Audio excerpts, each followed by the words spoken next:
Hey guys, Nate from PlayYourCourt.com here, and today I'm going to show you why Nick Kyrgios' forehand is better than yours. So today we're going to dissect the Nick Kyrgios forehand, and just a heads up, this is a more advanced video. If you don't have a Play Your Court rating of at least 80 or above, I really wouldn't recommend trying to implement any of this into your forehand just yet. Also, if you're not familiar with our rating system, a Play Your Court rating of 80 is the equivalent of an advanced level player or a USTA 4-5. So if you're at this level or above, this video is for you. So why is Nick Kyrgios' forehand better than yours?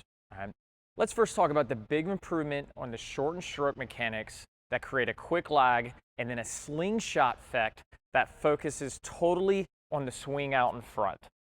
What does all that mean? Bunch of mumbo jumbo, right? What we're talking about is the development of the forehand in the modern day.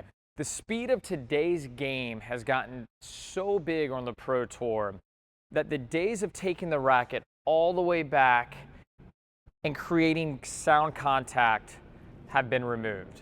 The fundamentals have now been replaced with quick, exaggerated slingshot strokes focusing on contact out in front.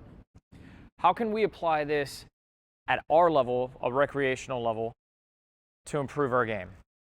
Let's first start with the basic mechanics of most of our strokes. A lot of us are still taking the racket back with the head up and allowing the racket to get behind us. The big no-no here is where the racket, as you can see on the left side of my body, creates too much time to get to the ball. All right, so not all of us are going to be blessed with Nick Kyrgios' racket head speed, his quick muscle twitch. But what we can improve is our contact. A lot of power comes from contact. So with Nick Kyrgios' forehand, the main element I want you to focus on is the contact out in front and finishing your swing by shortening your stroke. So let's jump right in. How are we talking about joint position? So the first thing that Nick does is he has an exaggerated elbow position with both elbows up.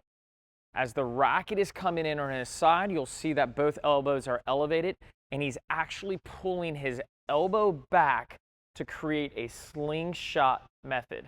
All right, so now with the racket entered into the slot, all right, the slot being the mechanism into which I'm going to fire my hips and create acceleration, he can easily find contact out in front and finish all the way through.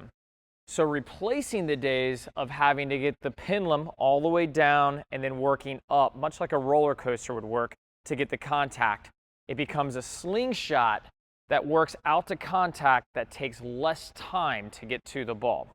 So some of you are going to find that when you go out and practice this, you can't find the joint position.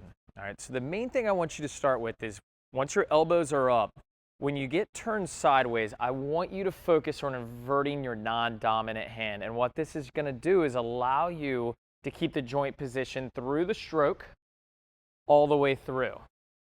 What this does is it allows us to keep the elbow moving here as opposed to tucking like the traditional forehand and rolling. Just a little trick that might help you with your joint position. In summary, here are the 4 steps that you need to hit your forehand like Nick Kyrgios. Step 1, joint position, keeping the elbows up so that you can take the racket back with your elbow pulling it like a slingshot. Step 2, inverting the hand to help you stay in this particular joint position. Step 3, shortening the stroke on the side of your body and creating contact well out in front. Step 4, finishing with the loose hand all the way through. And with these 4 steps, I'm confident you'll be crushing your opponent with your monster forehand in no time. So I hope you enjoyed this video. I really want you to improve your tennis game. The problem is I don't really know anything about you or your skill level. So what I want you to do, click the button below, answer a couple of quick questions for me about your game. I'm then going to send you custom tailored content with things that you specifically need to be working on to improve your game. Just click the button below, answer a couple of questions, and I'll do the rest.